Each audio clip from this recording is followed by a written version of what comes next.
Your student has an AAC system that you need to get to know. You may, in fact, have multiple students with AAC systems, but let's go through just the basics of your typical robust AAC system. So, many high-tech, or all high-tech AAC systems are going to have some kind of hardware. Many times it is a tablet. It might be an iPad tablet. It might be an Android tablet. Sometimes it's going to be a computer. Sometimes it's going to be something else, but there's going to be some kind of hardware. So get to know what it is. If you are normally an Apple user, you will find the iPad-based AAC to be a little bit easier for you to use, but we get used to lots of things with practice. There's going to be some kind of security, hopefully, on the device. For an iPad type product, it will probably be like a guided access or a password, things like that. And then there's going to be a software system. So this particular software is called Touch Chat with Word Power. But there's more. There's a lot. We have another popular one is LAMP Words for Life. Going to speak for yourself. There's tons of different software out there that your AAC user or users could be using. Get to know what it's called, especially if you have kids with multiple different systems so that you can differentiate them. So here's what I'm going to have you do. This is kind of your project.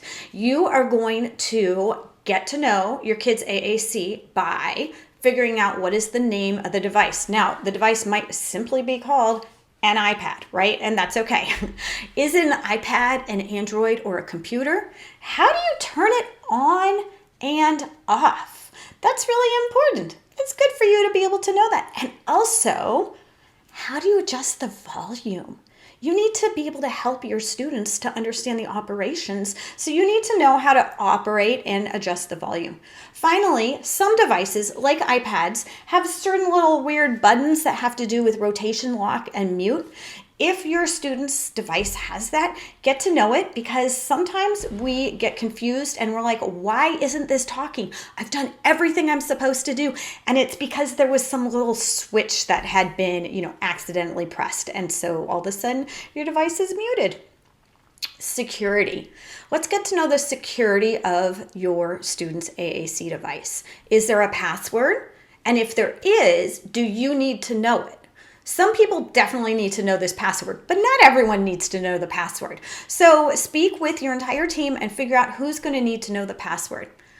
Who's going to be backing this thing up? Is it the family? Is it the speech pathologist? Come up with some decision of who's going to back this up so that you always have current vocabulary on your student system. If you have an iPad type device, you need to have some kind of guided access. And what I've learned through trial and error is not only do you need guided access, but you need to make sure when you set up guided access that you have rotation lock on for most systems. And the reason is there are systems, I'm going to show you on LAMP Words for Life. So right here, you can see that there is a menu and a vocab. I know how to set up guided access so that my student cannot touch menu or vocab. I just draw a little circle when I'm getting it ready. So they can't touch that and then get into someone else's vocab or, mess up their overall core.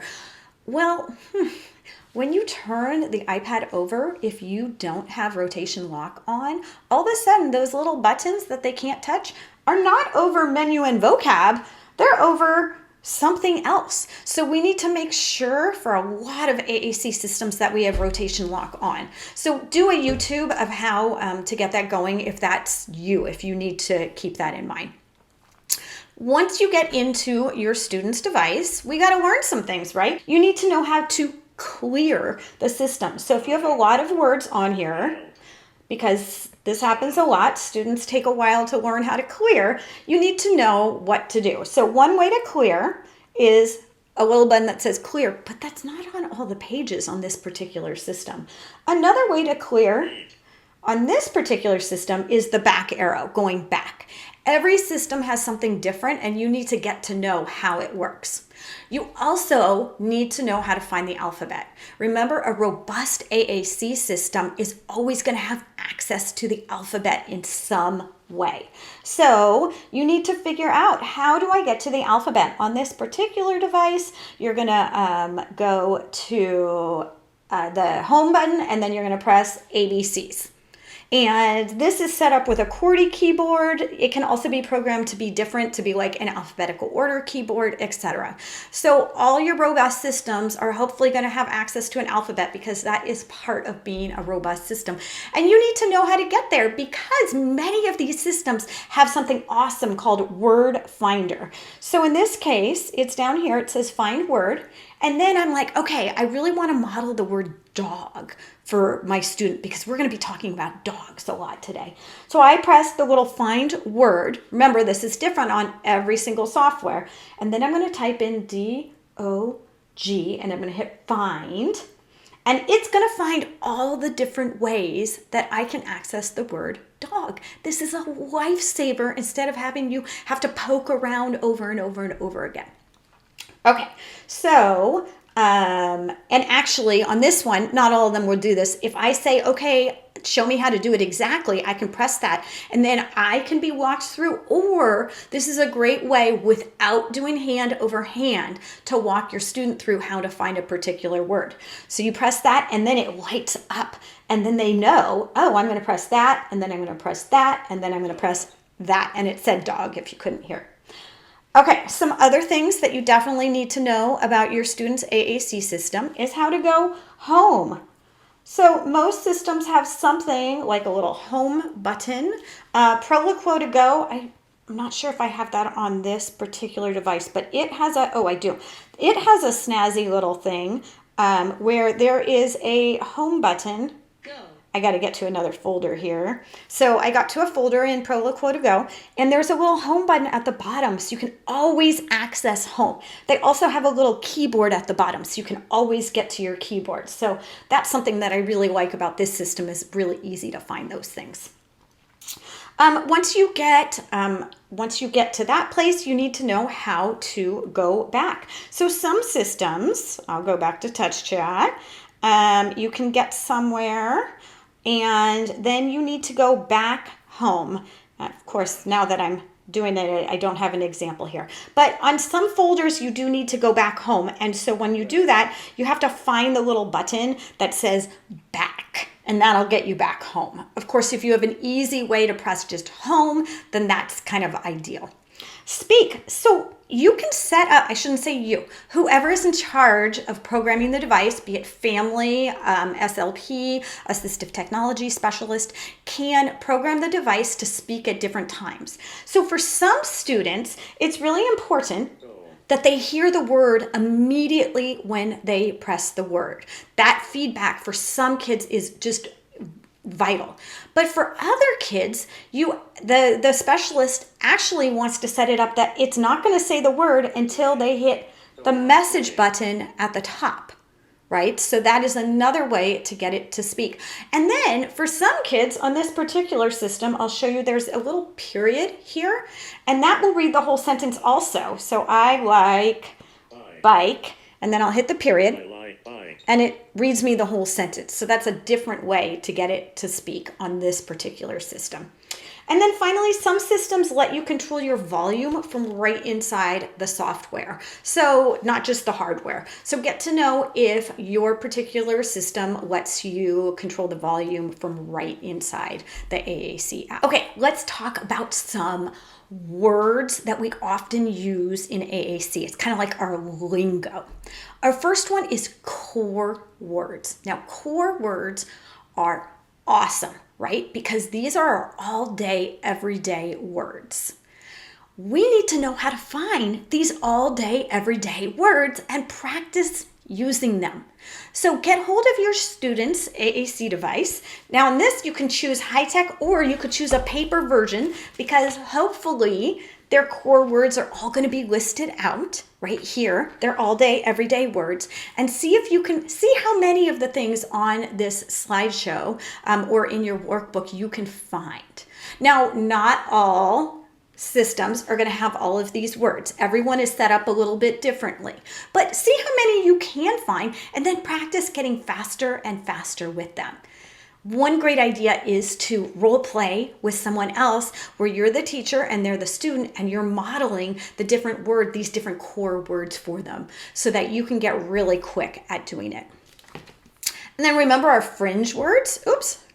Our fringe words are really important for getting our student to be able to buy in and maybe learn academic vocabulary, be able to socialize with their friends. So find your fringe words. On a light tech system, it might be on a ring.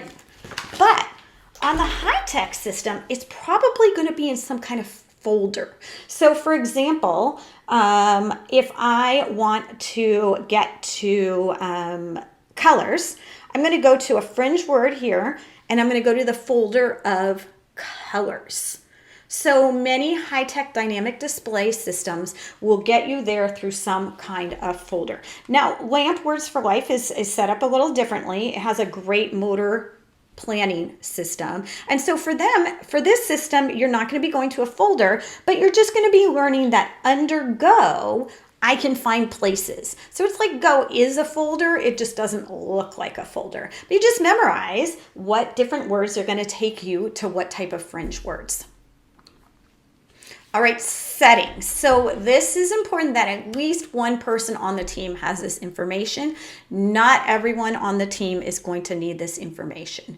Make sure that your speech pathologist, your AT or AAC consultant, the case manager, and the family are able to fill in this information in case anything were to go wrong and the system needed to be replaced or repaired. And then you also need to decide as a team who is going to be doing the supporting and the editing and how to find that information. Again, if this device is owned by the family, then they should be critical in this process. And if it is owned by the school district, then you want to make sure that you have one person in charge. When you have multiple people in charge of editing and getting help, all chaos breaks loose. I know, I've had it happen. So make sure the family is very involved in this. When I've also seen this happen is when a student has outside services and school services, and outside services are programming one thing and school services are programming another thing, and it's a disaster. So please work with the team, work with the family, and figure out who is going to be in charge of these things. All right. I know that's a lot of work to go through your students' systems, but take the time now, start gathering this information, and start writing it down and becoming familiar with it. It takes practice, hands-on practice, to get really good and to get really familiar with these systems. So take some time to do that right now.